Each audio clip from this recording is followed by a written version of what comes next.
When you hear the word civil rights movement, certain images come immediately to mind. The full story of the movement continues to unfold, however, and recent scholarship has revealed other, less overt forms of activism and atypical activists who worked to advance the cause in the ways they knew best. This is a story of ordinary, middle-class Southern church women, black and white, Protestant, Catholic, and Jew, who came together in prayer and found practical ways to bridge America's racial divide during uncertain and dangerous times.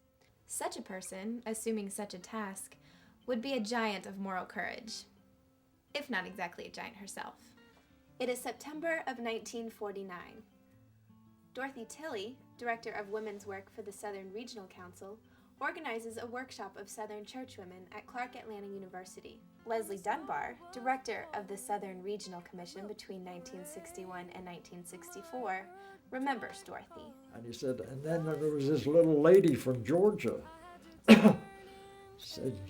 said she just stood up and said these things, and he went, wonderful, he said, wonderful. And he turned to me and he said, do you ever meet her? And her name's Dorothy Tilley. I said, well, yeah, Joe, in some technical sense she works for me, but I never gave Ms. Tilley an order in my life. Having served on President Truman's Committee on Civil Rights, Tilley is hopeful for the future, but also has seen the limits of government to change people's hearts. Whenever there has been a crisis in human relations in the South, church women have come together to face the issues and work out a program of action. Tilley invites religious leaders and liberals from every Southern state of both races to what she will later describe as a conference on injustice in the courts. Close friend and supporter, Eleanor Roosevelt, is among the key speakers. And she would go, when she'd go to Washington, she'd stay at the White House with Truman and Roosevelt and Kennedy, and I heard these stories, and I figured she must be kind of special, I guess. The Fellowship of the Concerned is born. At these meetings, women, both black and white, for the first time connected with women from the opposite race. There's a culture to the South that is not just political, not just racial. There's a culture that black and white people share. Reaction is swift and ugly. There are physical threats against the women who attended. When Tilley offers advice on how to overcome the hatred with love, she is speaking from experience. If you worked for the blacks the way my grandmother did and Ralph McGill, then you were probably a communist. You must be a communist if you're trying to get equal rights for blacks.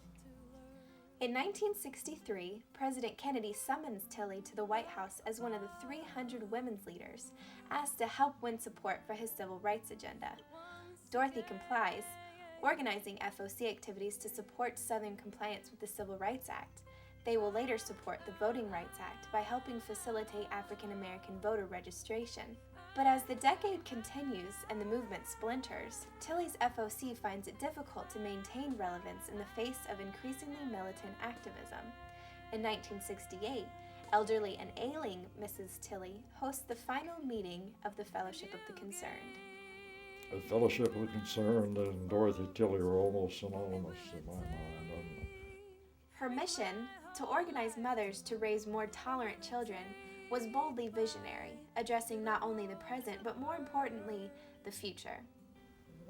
She just attracted respect and admiration.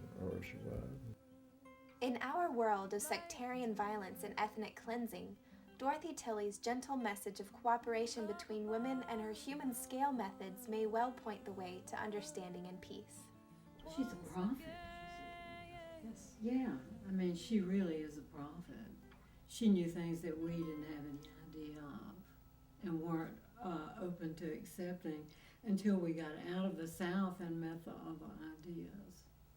As a Southern white woman, Dorothy Tilley could have lived ignorant, apathetic, or even accepting of the inequities she found. Instead, she dared to defy white supremacist society, armed with little more than her faith.